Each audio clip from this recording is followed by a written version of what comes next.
You are not a problem to be fixed. You are already enough, inherently enough. মানুষ জন্মগতভাবেই প্রাচুর্য নিয়ে ভূমিষ্ঠ হয় এই হিউম্যান প্ল্যানেটে, কিন্তু সময়ের পরিক্রমায় মানুষে এসে যে ইনহারেন্ট এনাফনেস বা প্রাচুর্য তা দিন দিন কমতে থাকে, পরিণত হয় সমাজের তৈরি নানা গল্পের এক দাসে। আমেরিকান লেখক ও থেরাপিস্ট লিসা অলিভেরার বই অলরেডি এনাফ যাপিত জীবনের এক চমৎকার inspiring motivational self help book. 2022 সালে প্রকাশিত এই বইয়ে লিসা অলিভেরা যেমন তার নিজের জীবনের গল্পটি বলেছেন আমাদেরকে, ঠিক তেমনই তিনি বলেছেন আমাদের অনেকের গল্প। পিতামাতা পরিত্যক্ত, অন্যের অ্যাডপশনে বড় হওয়া, এই অ্যাডপটিভ থেরাপি লিসা অলিভেরা সাহস করে যখন তার বিশ্ববিদ্যালয়ে তার নিজের গল্পটি বলে ফেলেন, তখন তিনি হয়ে যান নির্ভার। এই বইটি পড়তে গিয়ে আমার মনে হয়েছে যে মানুষের জীবন আসলে অনেকগুলো জানা অজানা ছোট গল্পের এক বিশাল সমাহার। আর হয়তো সেজন্যই কেউ একজন বলেছেন, the world is not made up of atoms, the world is made up of stories. কিন্তু সমস্যাটা অন্য জায়গায়। সমস্যা হলো মানুষের জীবনে অনেক গল্পই তার নিজের গল্প নয়। আমাদের ব্যক্তি মানুষের জীবনের গল্পগুলো তৈরি করে দেয় আমাদের পরিবার, পরিবেশ, আমাদের সমাজ, আমাদের মিডিয়া, এমনকি আমাদের রাষ্ট্র। এবং ফলশ্রুতি দেখা যায় আমরা আসলে বড় হই বা বেড়ে উঠি অন্যের গল্পে, অন্যের স্বপ্নে। We lost our true self, we live our life with other stories. আর এইসব সাজানো গোছানো মিথ্যা গল্প আমাদের সাথে প্রায়শই কানামাছি ভোভো খেলে। আমাদেরকে জানান দিয়ে যায় যে তুমি পারফেক্ট না, আমাদেরকে বলে দেয় তুমি এনাফ না, তুমি সাকসেসফুল না, তুমি রিচ না, তুমি বিউটিফুল না। আর তখনই শুরু হয় নিজের সাথে নিজের দ্বন্দ্ব, নিজের সাথে নিজের সংশয়, সেলফ ডাউট এবং নিজেকে গ্রহণ না করার মানসিকতা, নন অ্যাকসেপ্টেন্স। বইটির টার্নিং পয়েন্ট এখানেই।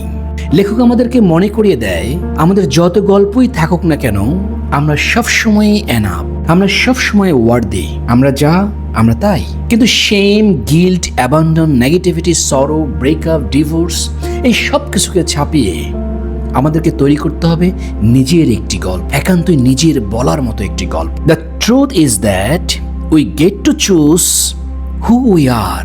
নিজের গল্প বিনির্মাণ কিন্তু এত সহজ নয়।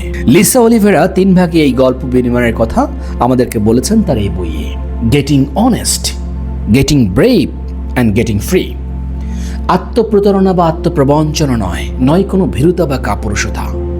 সাহস ও সততার সাথে হতে হবে মুক্ত মনের, মুক্ত মানুষ, ফ্রি ম্যান। মুক্ত হওয়ার এই যাত্রা কি এত সহজ? কোনোভাবেই নয়। চাইলেই কি কেউ নিজেকে ওভারনাইট চেঞ্জ করতে পারে? এর জন্য দরকার নিজের সাথে নিজের একান্ত বোঝাপড়া, দরকার mindfulness, willingness, patience, gratitude, curiosity, awe, personal choice, self-trust, self-compassion, radical self-acceptance, forgiveness, surrender, aligned action, gentle discipline, radical self-responsibility এবং সবচেয়ে দরকার নেক্সট বেস্ট মুভ। নিজের ভেতরের ভয়, দেহের কিন্তু নয়, মনের কোষ্ঠকাঠিন্য, একাকিত্ব, সন্দেহ, সংশয় আমাকে আপনাকে বারবার বাধা দেয়। অলরেডি এনাফ আমাদের বলে দেয়, the truth is that unless we do that work internally, our relationship will only mirror the work we haven't yet done with ourselves. নিজের গল্প বিনির্মাণ বা নিজের গল্পে ফিরে আসার জন্য লেখক লিসা অলিভেরা আমাদেরকে বলেন, healing is not the finish line. আমাদের মাইন্ডসেটে কিছু রিচুয়ালস রিলিজিয়াসলি প্র্যাকটিস করে আমাদেরকে ভাবতে হবে I am worthy, I am good, I am enough. আমাদের মানতে হবে জীবনাচরণের এক স্ট্রিক্ট রুটিন। নিজের প্রশান্ত আত্মাকে প্রাধিকারভুক্ত করতে হবে। সেলফ ট্রাস্ট ইন প্র্যাকটিস, কার্যকারীভাবে আত্মবিশ্বাসকে সুদৃঢ় করতে হবে। আমাদের imperfection, confusion, messiness, joy, pain, presence, distractions, beauty, fear, যাই থাকুক না কেন, সেসব নিয়ে আমাদেরকে নিজেকে নিজেই গ্রহণ করতে হবে। সেলফ অ্যাকসেপ্টেন্সকে একটি লাইফ লং প্রসেস হিসেবে প্র্যাকটিস করতে হবে, practice in action.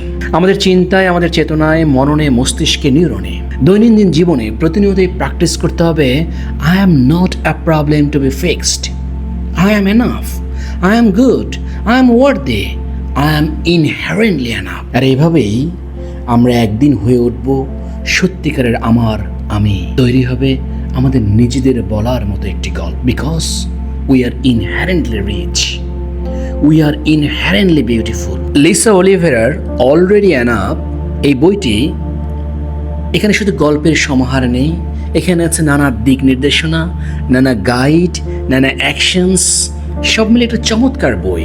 A good read book for self help, for motivation, for having a beautiful life. Thank you very much for listening the review.